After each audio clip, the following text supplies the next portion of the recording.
দেখো আজ আমরা এবিটিএ টেস্ট পেপারে 664 পাতা 664 লেখা গেছে, এটা 664 পাতার এবিটিএ টেস্ট পেপারটা শুরু করছে। হ্যাঁ, দেখো ফার্স্ট কোশ্চেন, সূর্যালোকের কোন রশ্মি সোলার কুকারে ব্যবহৃত হয়? সোলার কুকারে ব্যবহৃত হয় কি? আইআর, ইনফ্রারেড রশ্মি, যাকে বলে অবলোহিত রশ্মি। কোথাও লেখা থাকতে পারে আইআর, কোথাও লেখা থাকতে পারে ইনফ্রারেড, আবার অবলোহিত রশ্মিও লেখা থাকতে পারে। তাহলে অপশান হবে বি, অবলোহিত রশ্মি। অবলোহিত রশ্মি, এটি তাপ উৎপন্ন করে, এই রশ্মিটি। এটি সোলার কুকার, যেখানে সোলারের যে কোনো জায়গায় এটা ব্যবহার হয়। প্রদত্ত কোনটি গ্যাস সংক্রান্ত সূত্র নয়? গ্যাস সংক্রান্ত কি কি সূত্র আছে? একটা আছে P1 V1/T1 সমান P2 V2/T2। হ্যাঁ, আর কি হয়? PV সমান KT। আর কি হয়? এখানে দেখো P1/P2 সমান V2/V1 বলা আছে। কি করে হয়? যদি এরকম থাকে P1 V1 সমান P2 V2 হতে পারে, এটা তো বয়েলের সূত্র থেকে আমরা জানি। এখানে P1/P2 যদি করি, P1/P2 সমান কি হবে? V2/V1। V2/V1, তার মানে প্রথমেরটা গ্যাস সংক্রান্ত সূত্র, অপশান এ। বি এটা দেখো V1/V2 সমান T1/T2 হবে, V1/V2। আচ্ছা, এখান থেকে দেখো যদি চাপ স্থির থাকে তখন কি হতে পারে? যে চাপটা স্থির, তখন হবে কি V1/T1 সমান V2/T2। কোনাকুনি যদি চেঞ্জ করি, V1/V2 সমান T1/T2, চার্লসের সূত্রে V1/V2 সমান T1/T2, এটাও সত্য। PV সমান KT, এটাও সত্য। শেষে আছে V1/V2 সমান P1/P2। না, V হচ্ছে P এর সঙ্গে ব্যস্তানুপাতে থাকে, V ভ্যারিজাস 1/P, তার মানে V1 এর সোজা P1 হবে না, V1 এর সোজা P2 হবে। তার মানে অপশান ডি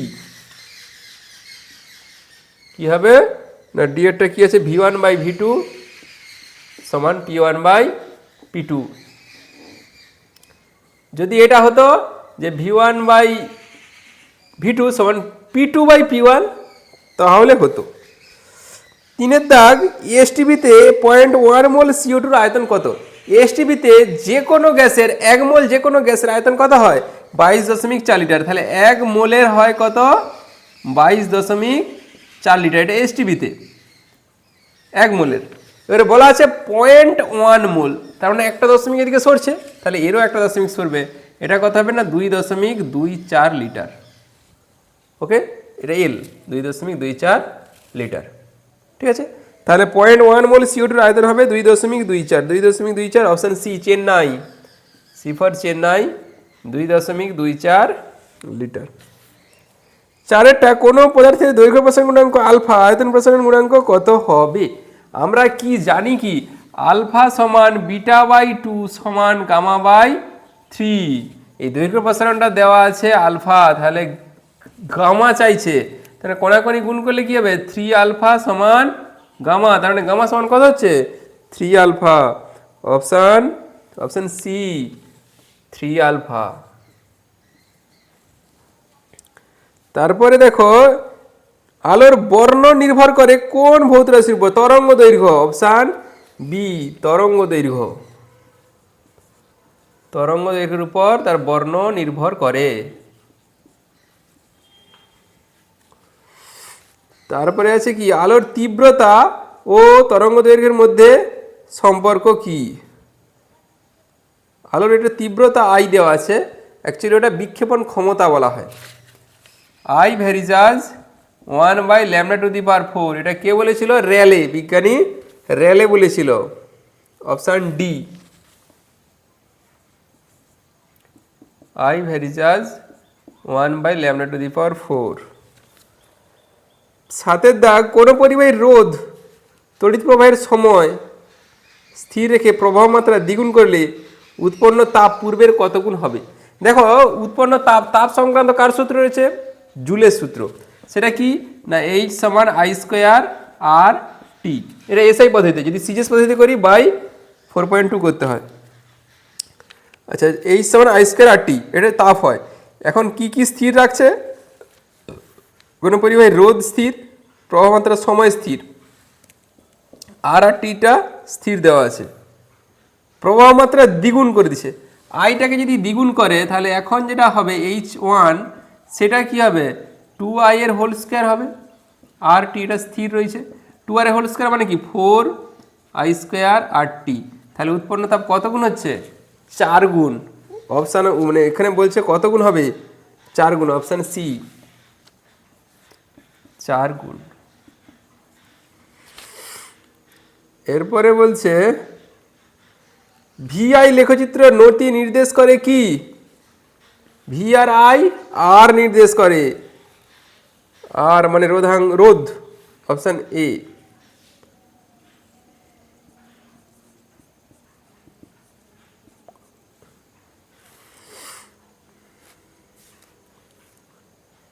আচ্ছা, একটি ইলেকট্রন কণার ভর এম হলে বিটা কণার ভর কত হবে? ইলেকট্রনের ভরও যা, বিটা কণারও ভরও তা, কারণ বিটা কণাটাই হচ্ছে ইলেকট্রন, আলফা বিটা গামার বিটা হচ্ছে ইলেকট্রন, তাহলে ওটা হবে এম, অপশান সি এম। হচ্ছে দুটি দ্বিবন্ধন দ্বারা গঠিত যৌগ, দ্বিবন্ধন দ্বারা গঠিত যৌগকে CO2, দেখো সি কিরকম, CO2 কিরকম হয় এদিকে আর এদিকে, এটাই তো দুটো দ্বিবন্ধন হয়ে গেছে। ফার্স্টের অপশানে CO2। O2 কি হয়? অ্যাকচুয়ালি এরকম হয় না, O2-র এই বন্ধনটা এরকম করে হয় না। আর কি আছে? O2-র পরে H2O, হাইড্রোজেন, এখানে O এখানে H, এটা বলে ভি শেপ, এদিকে দুটো লোন পেয়ার থাকে। এটা আছে জল H2O। তারপরে রয়েছে কে না অ্যাসিটিলিন, এটা লিনিয়ার। কীরকম অ্যাসিটিলিনের হয়? CH ট্রিপল বন্ড CH বা HC ট্রিপল বন্ড CH বলতে পারো, এইচটাকে পাশেও লিখলে হয়, অ্যাকচুয়ালি সেটাই লেখা উচিত। তাহলে এটা ট্রিপল বন্ড যুক্ত যৌগ। আমার চাইছিল কি দ্বিবন্ধন দ্বারা হইতে, তাহলে অপশান এ CO2। এক্স ও ওয়াই মৌলের পরমাণু ক্রমাঙ্ক দেওয়া আছে, এক্স ও মৌল দ্বারা গঠিত সংকেত কি হবে? একটু মুছে দিই।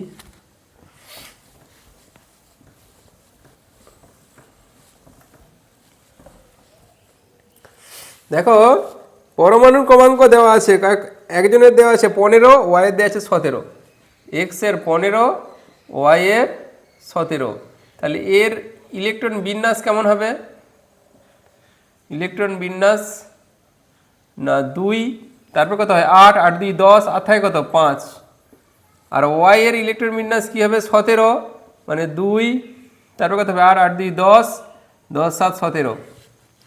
ওকে, এখানে দেখো দুটোই অধাতু, এটা 5 মানে 15 নম্বর শ্রেণী, এটা 17 নম্বর শ্রেণী, মানে এটা নাইট্রোজেন পরিবার, এটা হচ্ছে তোমার হ্যালোজেন পরিবার। তাহলে সেই হ্যালোজেন মৌলের একটা কেস দেওয়া আছে। এখন বলছে মৌলদ্বয় দ্বারা গঠিত যৌগের সংকেত। এখন এক্স এর যোজ্যতা কত হবে? শেষ কক্ষে যত ইলেকট্রন থাকে তত হয় যোজ্যতা, কিন্তু যদি 4-এর বেশি হয় 8 থেকে বিয়োগ করতে হয়, তাহলে 8 - 5 = 3। ওয়াই এর যোজ্যতা কত হবে?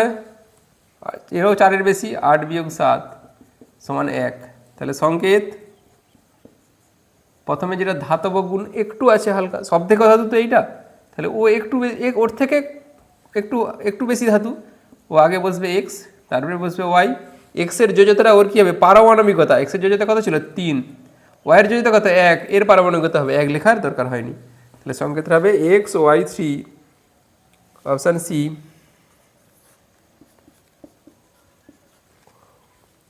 জলে তড়িৎ বিশ্লেষণ করলে H2 ও O2 গ্যাসের ভরের অনুপাত, H2 আর O2 গ্যাসের ভরের অনুপাত হয় 1:8, মনে রাখবে। হ্যাঁ, 1:8। কী করে না? এর আয়তনটা ডবল, হাইড্রোজেনের আয়তন বেশি, অক্সিজেনের আয়তন কম। হাইড্রোজেন আর অক্সিজেন এর আয়তন হয় 2, এর আয়তন হয় 1। তাহলে 2 আয়তন হলে এর আণবিক ভর কত? 2। তাহলে 2 দুগুণে 4, এর 1 আয়তন হলে এর আণবিক ভর কত হয় 32, তাই তো? তাহলে ইস্টু করো, 4 দিয়ে ভাগ করলে 4 একে 4, 4 আষ্টে 32, তাহলে হলো কত 1:8, 1:8। তারপর হচ্ছে অম্লধর্মী বিজারক গ্যাস হলো কে? H2S, এটা হচ্ছে অ্যাসিডিক, H2S, অপশান সি। তীব্র ইলেকট্রোপজিটিভ মানে তড়িৎ ধনাত্মক ধাতু নিষ্কাশনে কোনটা ব্যবহার করা হয়? কার্বন বিজারণ পদ্ধতি, না তড়িৎ বিজারণ পদ্ধতি, না থার্মিট পদ্ধতি, না শত বিজারণ পদ্ধতি? তড়িৎ বিজারণ পদ্ধতি। কোথায় দেখলাম? তড়িৎ বিজারণ মানে ওই যে তড়িৎ বিজারণ হচ্ছে অপশান বি, মানে তড়িৎ বিশ্লেষণের মতো, তড়িৎ বিজারণ। এরপরে হচ্ছে বিষাক্ত মাস্টার্ড গ্যাস, মাস্টার্ড গ্যাস প্রস্তুতিতে কোনটা ব্যবহার করা হয়? ইথিলিন, তাই তো?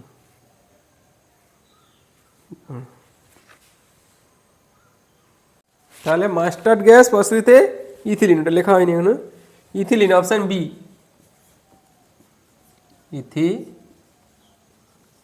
ব্যবহার করা হয়। মার্স গ্যাস বললে সেখানে মিথিন। আচ্ছা, আর কিছু রয়ে গেল না? একের দাগ কমপ্লিট, এবার হবে 2 এর দাগ। দেখো 2 এর দাগ বিভাগ খ বলছে বায়ুমণ্ডলে কোন স্তরকে শান্ত মণ্ডল বলা হয়? স্ট্র্যাটোস্ফিয়ার। আর ট্রপোস্ফিয়ারকে কি বলা হয়? ক্ষুব্ধ মণ্ডল। হবে কি? স্ট্র্যাটোস্ফিয়ার, স্ট্র্যাটোস্ফিয়ার, এটা হচ্ছে শান্ত মণ্ডল। এখানে মধ্যে দিয়ে জেট প্লেন, সুপারসনিক বিমান সব চলাচল করে। 2 থেকে 2 ইউভি রশ্মির প্রভাবে সিএফসি থেকে নির্গত কোন পরমাণু ওজোন গ্যাসকে বিয়োজিত করে দেয়? ক্লোরিন পরমাণু, ক্লোরিন পরমাণু, এটা খুবই সক্রিয় হয়। কীরকম? CFCl2, এটা হচ্ছে CFCl3, এটা হচ্ছে CFC। যখন এখানে কি হবে না, এই অতি বেগুনি রশ্মি লাগবে, অতি বেগুনি রশ্মি, এর প্রভাবে কি হবে না এই CFCl2 হবে, আর কি হবে না একটা ক্লোরিন পরমাণু তৈরি হবে, এটাও সক্রিয়, এটাও সক্রিয়। এই ক্লোরিন পরমাণু তখন ওজোন গ্যাসকে ভেঙে দেয়। আচ্ছা, অথবা ওর সঙ্গে অথবা আছে জ্বালানির তাপন মূল্যের এসআই একক কি? অথবা জ্বালানির তাপন মূল্যের এসআই একক কি? Joule per KG, joule per KG বা কিগ্রা যা বলি। 2.3 চার্লসের সূত্রানুসারে VI লেখচিত্র নির্ণয় অঙ্কন করো। মূল বিন্দুগামী হবে, আই তো হয় না, ওটা VT হবে, ভুল আছে, VT হবে এরকম, V একদিকে, T একদিকে, হ্যাঁ, এটা VT লেখচিত্র হবে। অপশান উত্তর মানে কোশ্চিনে আছে VI, এটা VT হবে। তার লেখচিত্রটা এখানেও এঁকে দিচ্ছি একটু ছোটো করে, একদিকে V একদিকে T, ব্যাস এটি লেখচিত্র। ধরো এটা OP নাম দিয়ে দাও, OP, এটা হচ্ছে লেখচিত্র। এখন বলা আছে 2.4 একটি গ্যাসের বাষ্প ঘনত্ব 8, 16 গ্রাম, ওই গ্যাসের এনটিপিতে আয়তন অত লিটার, উক্তিটি সত্য না মিথ্যা? আচ্ছা, বাষ্প ঘনত্ব যার 8, তার আণবিক ভর কত? ঠিক ডাবল, কারণ M সমান 2D, বাষ্প ঘনত্বকে 2 দিয়ে গুণ করলে তার আণবিক ভর পাই। তাহলে বাষ্প ঘনত্ব যা ছিল 8, তাকে 2 দিয়ে গুণ করলে 16ই হবে তার আণবিক ভর, তাহলে ওইটাই হবে 16 গ্রাম গ্যাসের আয়তন 22.4 লিটার। অবশ্যই আণবিক ভরেই তার আয়তন হয় 22.4 লিটার,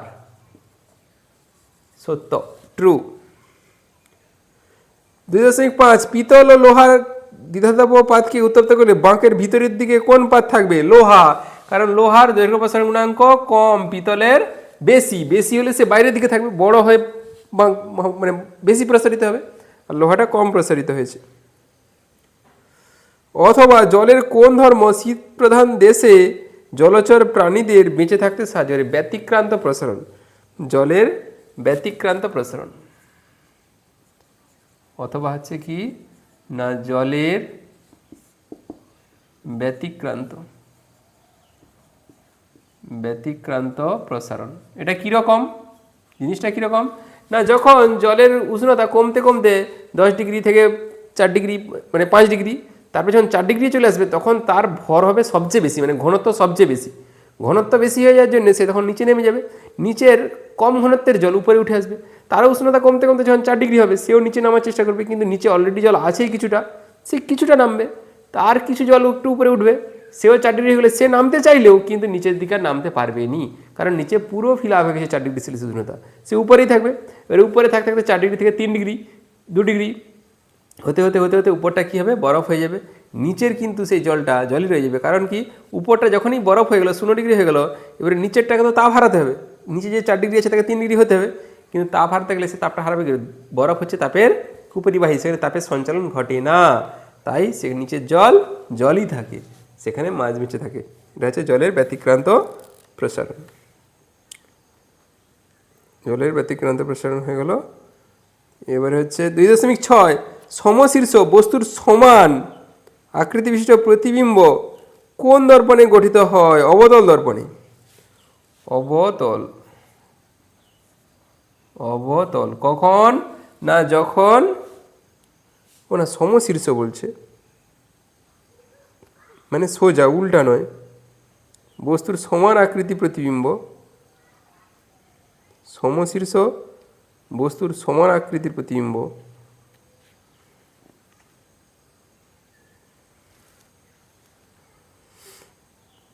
কোন দর্পণে উঠতে সোজা হবে? উত্তল দর্পণে অসৎ প্রতিবিম্ব গঠিত হয়, কিন্তু বস্তুর সমান এবং সমশীর্ষ উচ্চাই। এটা সমতল দর্পণ হবে, নাহলে সমশীর্ষ হবে না।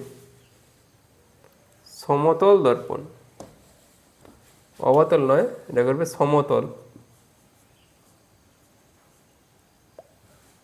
অবতলে সোজা হয় না,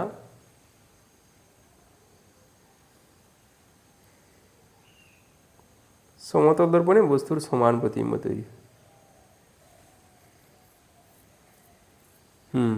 এটাই, এবং সোজাও চাইছে। তারপর হচ্ছে 2.7 সূর্য থেকে আগত আলোকরশ্মি একবর্ণী না বহুবর্ণী? সূর্য থেকে যে আলোটা আসে সে অনেকগুলো বর্ণের মিশ্রণ, বহুবর্ণী।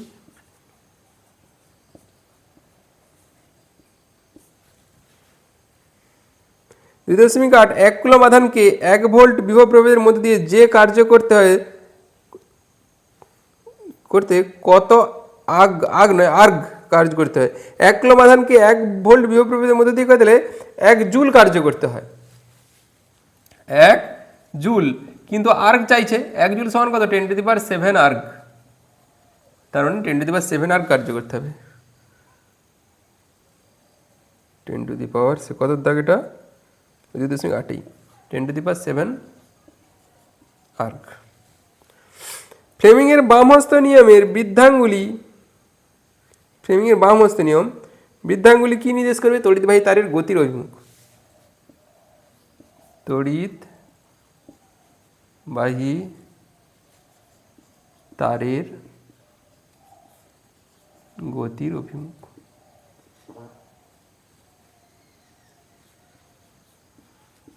অথবা এটাও বলতে পারো তড়িৎবাহী তারের উপর ক্রিয়াশীল বলের অভিমুখ। এমনি তড়িৎবাহী তারের গতির অভিমুখ বললেও হবে, বা তড়িৎবাহী তারের উপর প্রযুক্ত ক্রিয়াশীল বলের অভিমুখ। 2.10 আলফা রশ্মি কোন আধানযুক্ত কণার স্রোত? হিলিয়াম 2+, হিলিয়াম 2+ আধানযুক্ত কণার স্রোত, হিলিয়াম 2+ কণার স্রোত। যদি বলতো বিটা কণা হতো ইলেকট্রন কণার স্রোত। অথবা আছে যে তেজস্ক্রিয় রশ্মিগুলির মধ্যে কোন রশ্মি গ্যাসকে আয়নিত করার ক্ষমতা সবচেয়ে বেশি? আলফা কণা, আলফা রশ্মি, ওইটাই আলফা, আলফা রশ্মি। এরপরে হচ্ছে বাম ডান মেলানো। ওকে,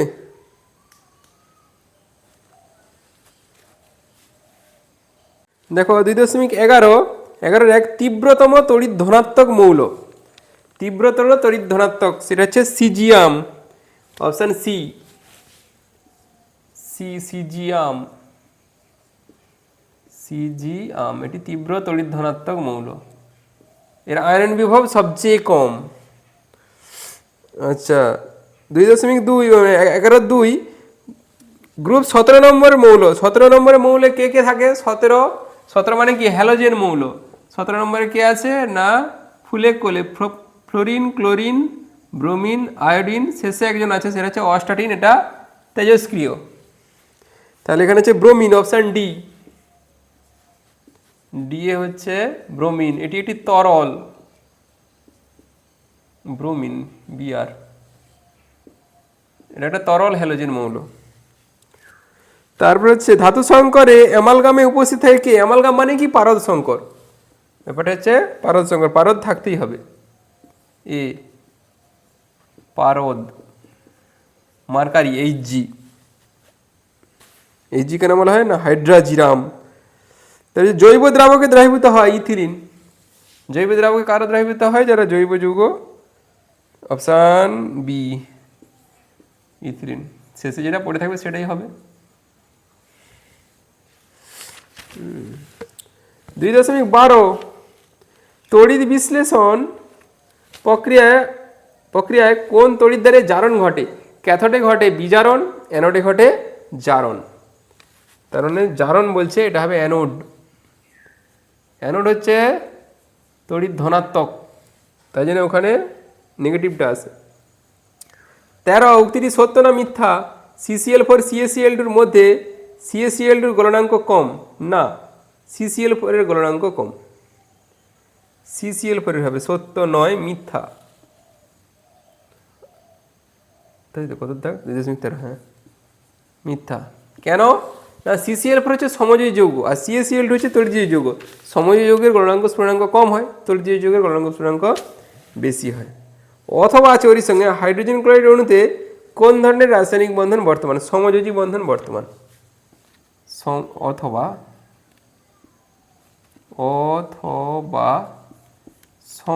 সমযোজী বন্ধন, সমযোজী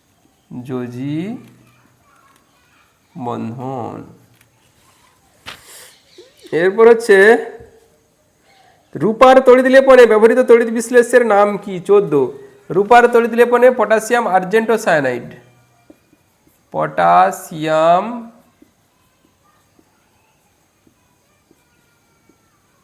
আর্জেন্টো সায়ানাইড কে AgCN এর হোল 2, এটা হচ্ছে পটাশিয়াম আর্জেন্টো সায়ানাইডের জলীয় দ্রবণ বলে। সায়ানাইডের জলীয় দ্রবণ, সব সময় জলীয় দ্রবণটা উল্লেখ করবেই তড়িৎ বিশ্লেষণের ক্ষেত্রে। কোথায় গেল রূপা তড়িৎ বিশ্লেষণের নাম কি? বিলিয়মান রং প্রস্তুতিতে ড্যাশ গ্যাস ব্যবহার করা হয়? অ্যামোনিয়া গ্যাস, অ্যামোনিয়া গ্যাস বলা আছে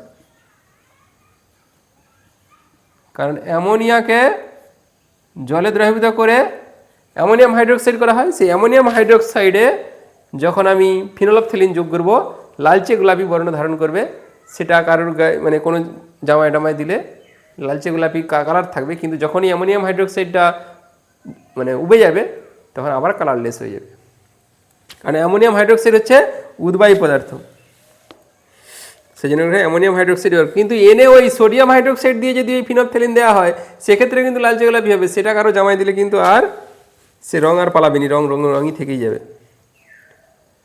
15 গেল, এটা 16 না অথবা আছে 15। স্পর্শ পদ্ধতিতে কোন অ্যাসিড প্রস্তুত করা হয়? সালফিউরিক অ্যাসিড অথবা সালফিউরিক অ্যাসিড, সালফিউরিক অ্যাসিড। একে কি বলা হয়? কিং অফ কেমিক্যালস, রসায়নের রাজা, বাকে ওয়েল অফ ভিট্রিয়লও বলে। বিমানের কাঠামো তৈরিতে কোন সংকর ধাতু ব্যবহার করা হয়? Duralumin, duralumin, duralumin, duralumin, duralumin ব্যবহার করা হয়। ইথিলিন লাল বর্ণের ব্রোমিন জলকে বর্ণহীন করে ইথিলিন। হ্যাঁ, ইথিলিনের মধ্যে দিয়ে তো কার্বন টেট্রাক্লোরাইড উপস্থিত যদি ব্রোমিন চালনা করা হয় বর্ণহীন ইথিলিন ডাইব্রোমাইড তৈরি হবে বা 1,2-ডাইব্রোমো ইথিন। ইথিলিন কত দেখ গেল ওটা 17 70। জানো তো ইথিলিনের বিক্রিয়াটা ethylene CH2 double bond CH2, এখানে যদি ব্রোমিন চালনা করা হয় Br2CCl4 দ্রাবকের মধ্যে দিয়ে চালনা করা হয়, এটা কি লাল বর্ণের ব্রোমিন। CCl4 দ্রাবক দিয়ে চালনা করলে এটা কী হবে না CH2 সিঙ্গেল বন্ড CH2, এখানে একটা ব্রোমিন ঝুলবে, এখানে একটা ব্রোমিন, এটা হচ্ছে বর্ণহীন, বর্ণ নেই এর, বর্ণহীন।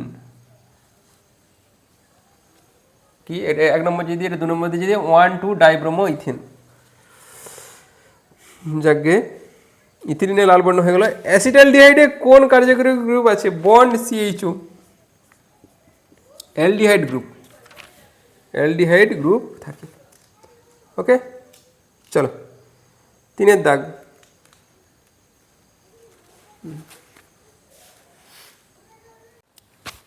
বিভাগ গ 3 দাগের বায়োফুয়েল বলতে কি বোঝায়? বায়োফুয়েল কি জীবদেহ থেকে উৎপন্ন যেসব জ্বালানি তাকে বলে বায়োফুয়েল। বায়োফুয়েল 3 ধরনের, কীরকম না কঠিন, তরল এবং গ্যাসীয়। কঠিন কি হয় লিখেই দিচ্ছি একটু, 3 দাগের 1। দেখো বায়োফুয়েল মানে জীবদেহ থেকে প্রাপ্ত জ্বালানি ফুয়েল, সেটা ক প্রকার? 3 প্রকার। একটা হচ্ছে কঠিন,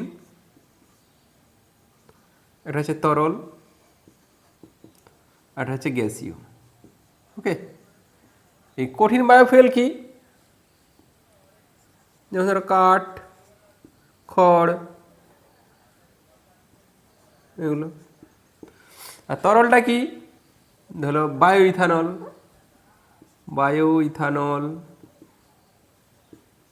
ইথানল। গ্যাসীয় কি হবে? গোবর গ্যাস।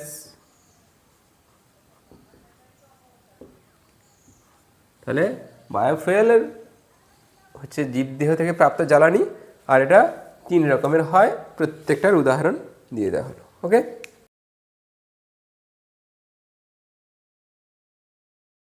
এরপরে দেখো মিথেন হাইড্রেট বা ফায়ার আইস কি? মিথেন হাইড্রেট কি? বরফের কেলাসাকার পদার্থ, বরফের ন্যায় কেলাসাকার পদার্থ। কীরকম সেটা? তার সংকেত কি না 4CH4.23H2O, এটা হচ্ছে মিথেন হাইড্রেটের সংকেত। এটা বরফের সদৃশ কেলাসাকার পদার্থ। এটা যদি আগুনের সংস্পর্শে আসে দ্রুত জ্বলে ওঠে। এটা 3-এর 1-এরই অথবা। এবার 3.2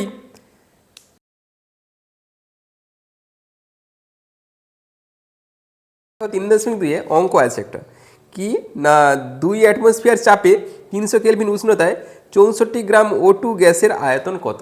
আচ্ছা, এটা এবারে একটা ঠিক করে বলো যে P1V1/T1 সমান P2V2/T2 এই সূত্র বসাবো না PV সমান nRT এই সূত্র বসাবো? একটা অঙ্ক দেখে তো বুঝতে হবে। এখানে দেখো একটাই চাপ দেওয়া আছে, 2 অ্যাটমসফিয়ার চাপ, আর চাপ নেই, তাহলে P1 আছে কিন্তু P2 তো নাই। আবার দেখো 300 কে উষ্ণতা মানে T1 দেওয়া আছে, তাহলে T2 কোথায়? নেই। 64 গ্রাম অক্সিজেন, এই গ্রামটা কোথায় লাগাবো? তার মানে P1V1/T1 সমান P2V2/T2 সূত্রের কোনো এখানে কেস নয়। এটা হচ্ছে PV সমান nRT। 3.2 তাহলে 2 অ্যাটমসফিয়ার চাপ, তাহলে P সমান 2 ATM। আর কি দেওয়া আছে? টি দেওয়া আছে 300K। আর কি দেওয়া আছে? ডব্লিউ দেওয়া আছে, ওয়েট 64 গ্রাম। আচ্ছা, অক্সিজেনের যদি 64 গ্রাম হয় এক্ষেত্রে এন সমান কি না এন সমান W/M। এম মানে কি? আণবিক ভর। ডব্লিউটা কত? 64। আণবিক ভর কত? অক্সিজেনের কত হয়? 32। তাহলে এন এর মান হলো 2। আর কি দেওয়া আছে? আয়তন কত? ভি সমান জিজ্ঞাসা। এই পিভি সমান nRT সূত্রে সবসময় পি এর একক অ্যাটমসফিয়ার এককেই হবে, এটিএম এককেই হবে। যদি সেন্টিমিটার পারস্তম্ভ দেওয়া থাকে যে এত সেমি Hg, সেখান থেকে এটিএম এ করতে হয়। মিলিমিটার পারস্তম্ভ থাকলেও সেখানে এটিএম এ প্রকাশ করতেই হবে অবশ্যই, কারণ এখানে যে আর এর মানটা বসাবো সেটা লিটার অ্যাটমসফিয়ার পদ্ধতিতে। সূত্রটা কি? পিভি সমান এন আর টি, কী বার করবো? ভি, বা ভি সমান N R T by P. এবারে সবের মান বসিয়ে দাও। এন সমান কত? 2, আর সমান কত? 0.0821। ওয়ানটা লিখছি না কারণ কাটাকাটি ঝামেলা হয়। 0.0821 হয় অ্যাকচুয়ালি, 0.082। টি এর মান কত? এই যে দেওয়া আছে 300 কে, ডিভাইড বাই পি, পি সমান কত? 2 ATM। ওকে, তাহলে এখানে কটাকে দশমিক? 3টার আগে নিচে লিখে দাও, 1 লিখে 3টা 0, একটু করে উঠে গেল, 2 এ 2 কেটে গেল, কাজ শেষ, খেল খতম। এখানে এই কে লেখা হবে নি, শুধু 300, একক লেখা যায়নি। 0 0 0 0 কেটে দাও, একটা 10 আছে, তাহলে 8.2, কারণ একটার আগে দশমিক হবে। তাহলে এটা কি হলো? আয়তন। আয়তন একক কি হয় এখানে? লিটার। তাহলে অতএব নির্ণেয় আয়তন, নির্ণেয় আয়তন 8.2 লিটার। ওকে, চলো 3.2 এরই একটা অথবা কোশ্চেন আছে কি না, প্রমাণ চাপ ও উষ্ণতায় কোনো গ্যাসের 8 গ্রাম ওজনের আয়তন হয় 5.6 লিটার। গ্যাসটির আণবিক গুরুত্ব এবং বাষ্প ঘনত্ব কত? এখন দেখো, প্রমাণ চাপ ও উষ্ণতায় মানে এসটিপিতে বলতে পারো, এসটিপিতে 22.4 লিটারের মানে আয়তনটা যে ভরের হয় সেই ভরটাকে বলা হয় আণবিক ভর। ধরো 22.4 লিটার অক্সিজেনের ভর কত হয়? 32 গ্রাম।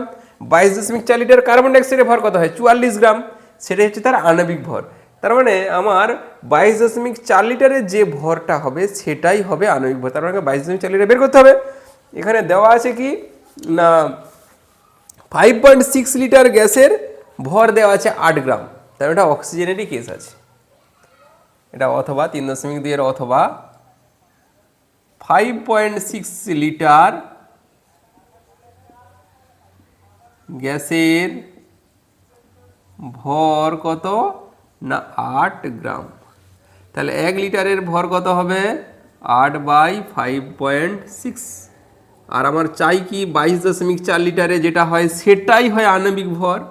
তাহলে 8 গুণিত 22.4 ডিভাইড বাই 5.6। দেখো একটাকে দশমিক উঠে গেল, 4 দিয়ে গুণ করলে হবে 4 6 24, 4 5 20 দিয়ে 22, এটাকে এটি দিয়ে কাটলে 4, তাহলে 4 8 32 গ্রাম। তাহলে 22.4 লিটারের যে ভরটা হয় সেটাই কি হয়? তার আণবিক ভর। তাহলে এইটাই হলো এর আণবিক ভর। তাহলে শুধু লিখবো আণবিক ভর 32, আণবিক ভর 32। বাষ্প ঘনত্ব কত হবে? ওর অর্ধেক হয়, বাষ্প ঘনত্ব সমান 32/2 সমান 16। বাষ্প ঘনত্বের একক হয় না কেন? 32/2 হলো কেন? আমরা কি জানি? এম সমান 2D, বা ওখান থেকে কি বলতে পারি? ডি সমান m/2। আণবিক ভর হচ্ছে এম, থেকে 2 দিয়ে ভাগ করে দাও, বাষ্প ঘনত্ব পেয়ে যাবে। আর বাষ্প ঘনত্ব যদি দেওয়া থাকে সেখান থেকে আণবিক ভরে আসতে গেলে 2 দিয়ে গুণ, ব্যাস। 3.3 একটি উত্তল দর্পণের সামনে 12 সেমি দূরে বস্তু রাখলে প্রতিবিম্বের বিবর্ধন হয় 1/3। তাহলে প্রতিবিম্বের দূরত্ব কত? আমরা কি জানি না, রৈখিক বিবর্ধন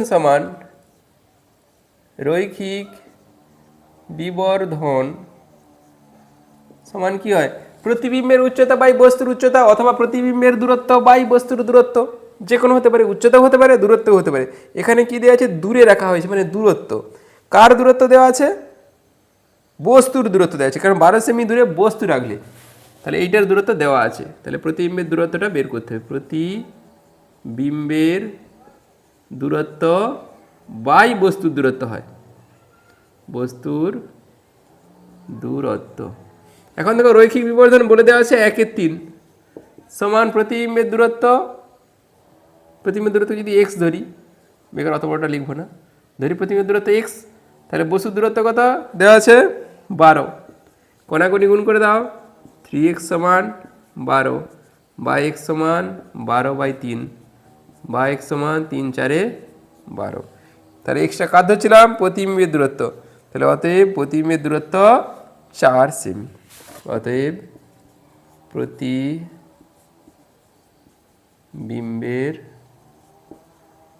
দূরত্ব সমান 4 সেমি। ওকে, ব্যাস। দেখো 3.3 অথবা আছে উপযুক্ত চিত্র সহ লেন্সের আলোক কেন্দ্রের সংজ্ঞা দাও। আলোক কেন্দ্র একটা লেন্স, এটা প্রধান অক্ষ। কী হবে না, একটা আলোক রশ্মি লেন্সে পড়বে, এই প্রধান অক্ষকে যে বিন্দুতে ছেদ করে আবার আগের সমান্তরালে বেরিয়ে যাবে, যে বিন্দুতে ছেদ করে সেই বিন্দুটাকে বলা হয় আলোক কেন্দ্র। এই যে ও বিন্দু, এটা হচ্ছে আলোক কেন্দ্র। ওকে,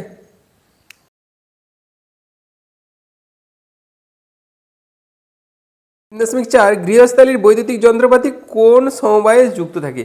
গৃহস্থালির বৈদ্যুতিক যন্ত্রপাতি সমান্তরাল সমবায়ে যুক্ত থাকে। সমান্তরাল সমবায়ে কি না, বিভব পার্থক্য একই থাকে। আর শ্রেণী সমবায়ে কি থাকে? প্রবাহ মাত্রা একই থাকে।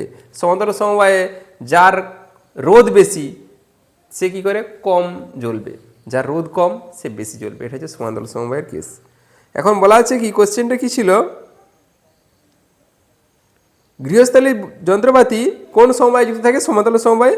এবং কেন থাকে? কারণ এখানে ক্ষমতা বেশি সম্পন্ন যুক্ত আলো বেশি উজ্জ্বলভাবে জ্বলবে। তাহলে গোটা ঘরে বিভব পার্থক্যটা একই থাকলেই পুরো এতেই একই প্রকারে জ্বলবে, একই উজ্জ্বলতে জ্বলবে।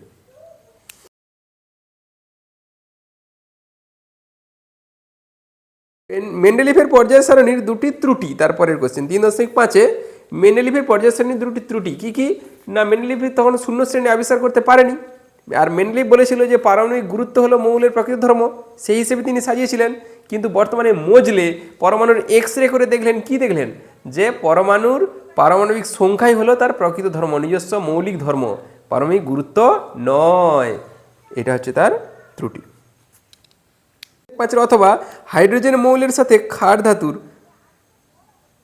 এবং হ্যালোজেন মৌলের সাথে একটি করে বৈসাদৃশ্য। একটা বলা আছে ক্ষার ধাতুর একটা বৈসাদৃশ্য, আবার হ্যালোজেন মৌলের সাথেও একটা বৈসাদৃশ্য। ক্ষার ধাতুর সঙ্গে কী বৈসাদৃশ্য? ক্ষার ধাতুগুলি সবাই কঠিন, কিন্তু হাইড্রোজেন গ্যাসীয়। আর হ্যালোজেন মৌলের সঙ্গে বৈসাদৃশ্য কি? হ্যালোজেনে হচ্ছে এরা সবাই তড়িৎ ঋণাত্মক, কিন্তু ও হচ্ছে তড়িৎ ধনাত্মক। পার্থক্য। 6 অষ্টক পূর্তি ঘটেনি এমন একটি আয়নীয় যৌগের উদাহরণ। অষ্টক পূর্তি ঘটেনি, LiH, এটা হয় কেন? Li দেখো, Li এর কত হয়, হাইড্রোজেন হিলিয়াম লিথিয়াম 3, তাহলে 2 আর 1 ইলেকট্রন বিন্যাস, প্লাস হাইড্রোজেন এর 1, এর তাহলে শেষ হয়ে কটা ইলেকট্রন? একটা। এর শেষ হয়ে কটা ইলেকট্রন? একটা। ও কী করবে, এখানে সম্পূর্ণভাবে দিয়ে দিবে। তাহলে লিথিয়াম এর হলো কি 2, প্লাস হাইড্রোজেনের কটা হলো? 2টা। লিথিয়াম একটা দিচ্ছে, মানে 1 প্লাস, শুধু প্লাস, এটা হবে মাইনাস, এটারও শেষ করে ইলেকট্রনের সংখ্যা 2, তাহলে Li প্লাস H মাইনাস হয়ে হলো LiH। দেখো এক্ষেত্রে হাইড্রোজেন কিন্তু হিলিয়ামের ইলেকট্রন বিন্যাস লাভ করছে, কিন্তু লিথিয়ামের পরে নিষ্ক্রিয় মৌল কে আছে? নিয়ন। তো নিয়নের শেষ করে কটা থাকে? 8টা, কিন্তু এর শেষে কটা হয়েছে? 2টা। এটা অষ্টক পূর্তি ঘটেনি। তাহলে লিথিয়াম হাইড্রাইডে লিথিয়ামের অষ্টক পূর্তি। 7 ইউরিয়ার শিল্প উৎপাদনে প্রারম্ভিক দ্রব্যসমূহ এবং শর্ত। ইউরিয়ার শিল্প উৎপাদনে কি কি ব্যবহার করা হয়? কার্বন ডাইঅক্সাইড আর অ্যামোনিয়া দিয়ে দেওয়া আছে। চলো 8 বলা আছে বিশুদ্ধ অ্যালুমিনা থেকে অ্যালুমিনিয়াম ধাতু নিষ্কাশনের সময় কি মেশানো হয় এবং কেন?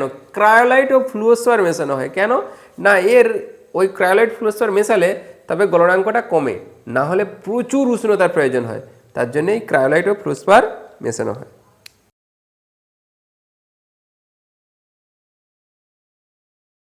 দেখো 3.8-এর 1-এর দাগ না অথবা আছে 3.8-এর অথবা 1 Cu প্লাস FeSO4, 1 নম্বরে দেওয়া আছে Cu প্লাস FeSO4, তীরচিহ্ন দিয়ে বলছে CuSO4 প্লাস Fe, এটা একটা বিক্রিয়া দেওয়া আছে। আরেকটা 2 নম্বরে বিক্রিয়া দেওয়া আছে কি না, Fe প্লাস CuSO4, সেখান থেকে হচ্ছে FeSO4 প্লাস Cu, কোন বিক্রিয়াটা ঘটবে, কোন বিক্রিয়াটা ঘটবে না। দেখো কপার এ কি তড়িৎ রাসায়নিক শ্রেণীতে হাইড্রোজেনের নিচে আছে, এর সক্রিয়তা কম, এ প্রতিস্থাপন বিক্রিয়া করতে পারে না। কিন্তু এফি হাইড্রোজেনের উপরে আছে, এর সক্রিয়তা একটু বেশি, তাই এ এই প্রতিস্থাপন বিক্রিয়ায় অংশগ্রহণ করতে পারে। তড়িৎ রাসায়নিক শ্রেণীটা মনে আছে তো? দেখো একটু হাইলিনা এই লাইক কানা মেগাল জিঙ্ক এফিপিবিএইচ, লাইক কানা মেগাল জিঙ্ক এফি পিবিএইচ, তারপরে আছে সিইউ এজি এইউ, এগুলো এটা হচ্ছে তড়িৎ রাসায়নিক শ্রেণীর সক্রিয়তা শ্রেণী। এখানে যত উপরের দিকে যাব সক্রিয়তা বাড়বে নিচের দিকে। এই যে হাইড্রোজেন, এর পরে যে ধাতুগুলো আছে এরা হাইড্রোজেন উৎপন্ন করতে পারে না, অ্যাসিড অ্যাসিডের সঙ্গে বিক্রিয়া করে, এরা প্রতিস্থাপন বিক্রিয়ায় অংশগ্রহণ করতে পারে না। তাহলে কি হচ্ছে, সিইউ কোথায় আছে, হাইড্রোজেনের নিচে, আর এফি উপরে আছে, তাহলে ওর সক্রিয়তা বেশি, তাহলে এফি করতে পারে। তাহলে 2 নম্বর বিক্রিয়াটা ঘটা সম্ভব, এই 1 নম্বর বিক্রিয়া ঘটা সম্ভব নয়। ওকে, চলো 3.9 বলা আছে রেকটিফাইড স্পিরিট কি, ইথানলের জলীয় দ্রবণ।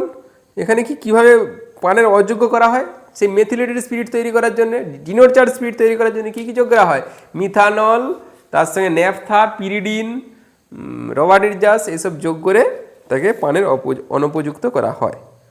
ওকে,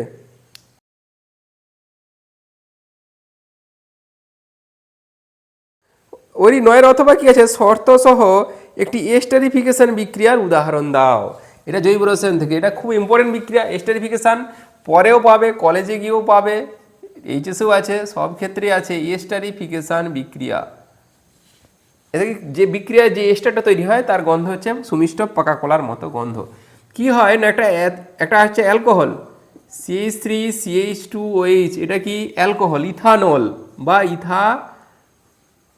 ইথানল বা একে বলে কি ইথাইল অ্যালকোহল। ইথানলের সঙ্গে কি দেওয়া হবে, আর একটা অ্যাসিড, সেটা কি ইথানোয়িক অ্যাসিড CH3COOH। এর আরেকটা নাম আছে অ্যাসিটিক অ্যাসিড, যা বলবে অ্যাসিটিক অ্যাসিডও বলতে পারো, অথবা ethanoic acid, acetic acid. Acetic অ্যাসিডটা কী নাম, ডাক নাম, আর ইথানোয়িক অ্যাসিডটা কী নাম, IUPAC বা ইউপ্যাক যাকে বলে সেটা। এখানে কি যোগ করা হবে না, একটু গাঢ় H2SO4, এ কী করবে, একটু জল শোষণ করবে। তাহলে এটা কি হবে, দেখো এর সঙ্গে কী হবে না, ইথাইল অ্যাসিটেট উৎপন্ন হবে, অ্যাসিটেট CH3COOC2H5, এটার নাম হচ্ছে ইথাইল অ্যাসিটেট,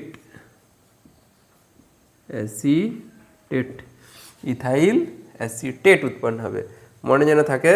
তাহলে কি হচ্ছে, ইথানল অ্যাসিটিক অ্যাসিড যোগ করলে হয় ইথাইল অ্যাসিটেট, মনে থাকবে। এটা যদি